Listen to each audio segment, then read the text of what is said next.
And as federal investigators uncover even more fraud in Minnesota connected to the billion-dollar welfare scheme there, other states now also facing similar investigations. Some troubling results of a new federal audit show the state of Maine has been flagged for millions of dollars in what could be another massive welfare operation, according to some new reports.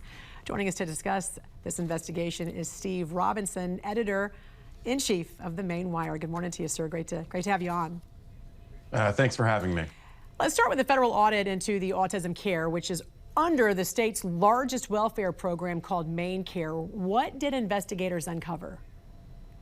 So the Federal Office of Inspector General found that in just 2023, $46 million was improperly charged to the autism program, MaineCare Section 28. This is a program that's split between the federal government and the state government.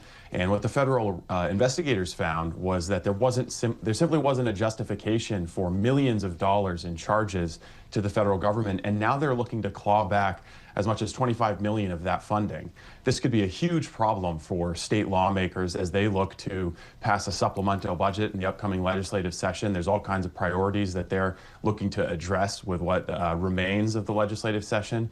But now they have to figure out what's going to happen when the federal government claws back that money. Yeah, but that's just one aspect of the Medicaid scandal that is gripping the state right now, because there are multiple other fraud scandals that are targeting other areas of our autism, our MaineCare program. Your separate investigation, I was just going to say, focuses on a single office building in Portland that became a hub for Medicaid home health agencies and international money transfers. So walk us through what you found.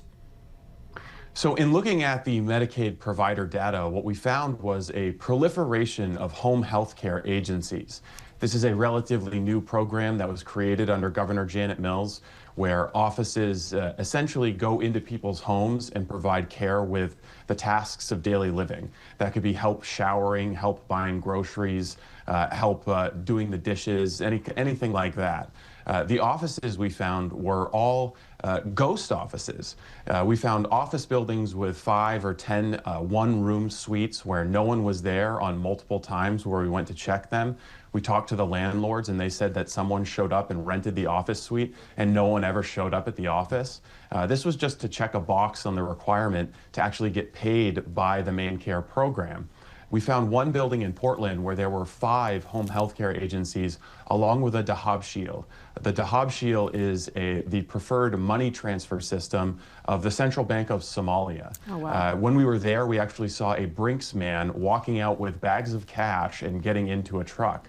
This is a pattern we see repeated throughout the urban areas of Maine where there are home health care agencies, supposedly the addresses of these agencies clustered in office buildings right next to money transfer offices associated with foreign countries. Yeah. So it couldn't be clearer that MaineCare money is being taken through these shady agencies and sent out of the country to God knows where. I know. And you know what? I want to stop you right there because we have to go to some breaking news in Minneapolis. Editor-in-chief of the Maine Wire, Steve Robinson, thank you so much for joining us.